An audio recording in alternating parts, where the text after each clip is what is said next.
دلته زموږ قامي ګوندو یا زموږ قامي مشرانو په مخه اخیستې د پارلمنټ بالادستې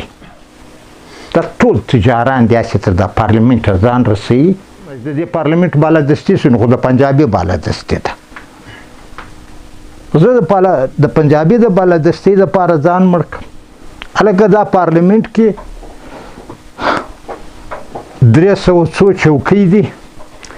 په پارلمنټ کې پنجابی 52% دی موږ او سندای بلوچ ګډ سره مرګري سو موږ 48% دی زموږ ټول ټوټال په 300 چوکۍ کې د پښتنو 40 تم نه دي پردي ریاستونو ستا تحفظ نه کوي نه پنجابی کوي نه پیرنګي کول اگر په لوټ پسې راغلي دي دا ټول دلته لوټل کوي دغه هغه قضیه ده زموږ او باید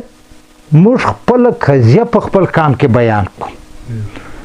موږ د خپل کام ذهني روزنه په خپل قضیه وکړو نه د پاکستان پر جمهوریت پر پارلمنټ د زموږ قامي ګوندو یا زموږ قامي مشرانو په مخه اخیستې د پارلمنټ بالادستې هلکه دا پارلمنټ کې 300 چوکۍ دي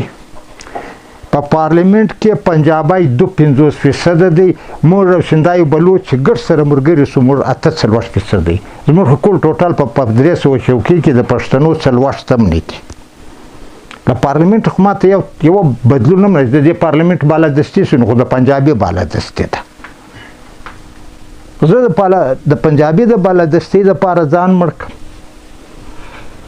ته درواغ وایي دا ټول تجاران دي هسې تر دا پارلمنټ ځان رسوي بیا یې موږ وینو دلته چې بیا دوی څه وکړي زموږ قضیه اصلي دا ده او دا قضیه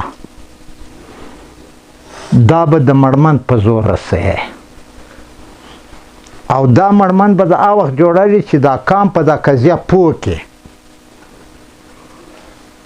دا قام خپل اصلي بنیاد ته ورسېږي او د قام ماینډسیټ پر دا جوړ شي هلته به بیا ستا آزاد ژوند وي دغه باید موږ وپېژنو ما درته وویل چې کوم قامونه په خپله قضیه نه وي خبر په خپله مقدمه نه وي خبر هغه خپل دښمن پېژني نه چې څوک خپل دښمن نه پېژني هغه بیا مبارزه څنګه کوي هغه به بیا داسې وي لکه دا زموږ جمهوریت د پاکستان د پارلمنټ بالادستې د راغی جمهوریت